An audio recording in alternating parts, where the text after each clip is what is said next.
Patuloy po ang paglakas ng Bagyong Helen habang tinutumbok nito ang dulong Hilagang Luzon. Sa mapa ng Weather Central, makikita po ang direksyon tinatahak ng Bagyong Helen. Huling namataan ng pag-asa ang Bagyong Helen sa layong 230 km silangan timog silangan ng Tugigaraw, Cagayan. Taglay nitong lakas ng hanging 85 km per hour at bugsong aabot sa 100 km per hour. Kumikilos ito pahilagang kanluran sa bilis na 13 km per hour.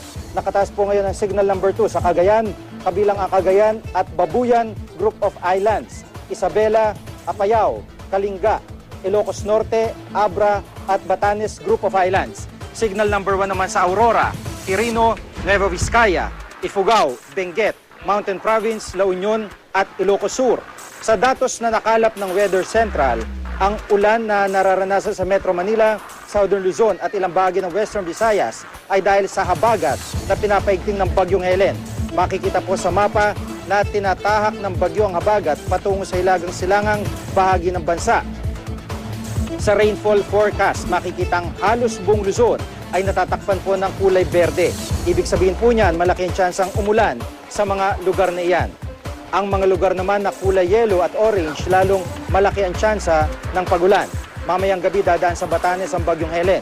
Posibleng mahagip nito ang pinakadulong bahagi ng northeastern Cagayan. Sa Huwebes po ay inaasahan naman lalabas ang bagyo sa Philippine Area of Responsibility.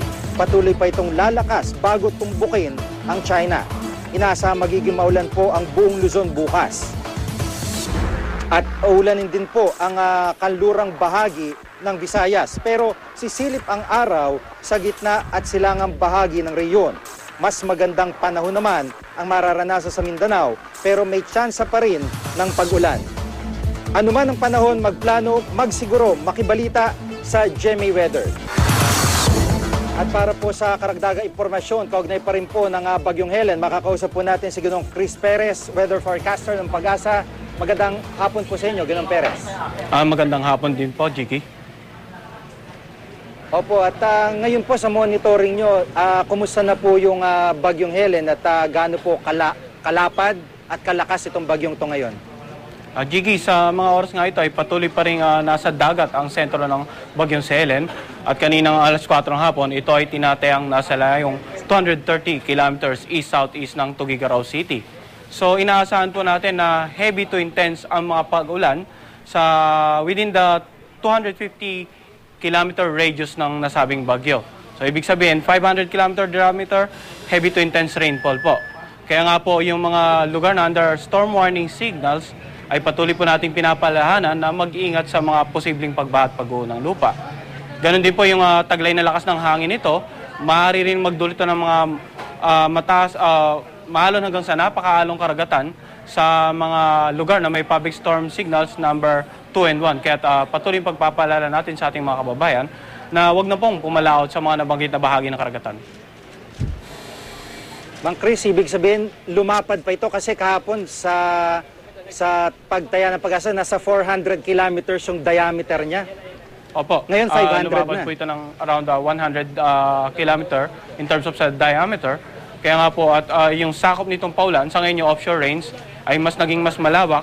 At kaya patuloy pag-aabiso natin na habang lalapit itong nasabing sama ng panahon, ay posible pong makaranas yung mga ilang lugar under storm signals number 2 and 1 ng heavy to intense rainfall.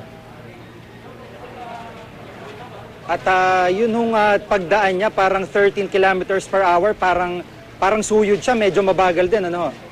May kabagalan po, subalit bukas ng umaga, inaasahan natin na posibleng tumama na ang pinakasentro na ng bagyo dito sa northeastern tip ng Cagayan. Kaya patuloy po yung pagpapalala sa ating mga kababayan na maging alerto po at patuloy magantabay sa update sa nasabing sama ng panahon. Opo, maraming salamat po Ginong Chris Perez, weather forecaster ng Pag-asa.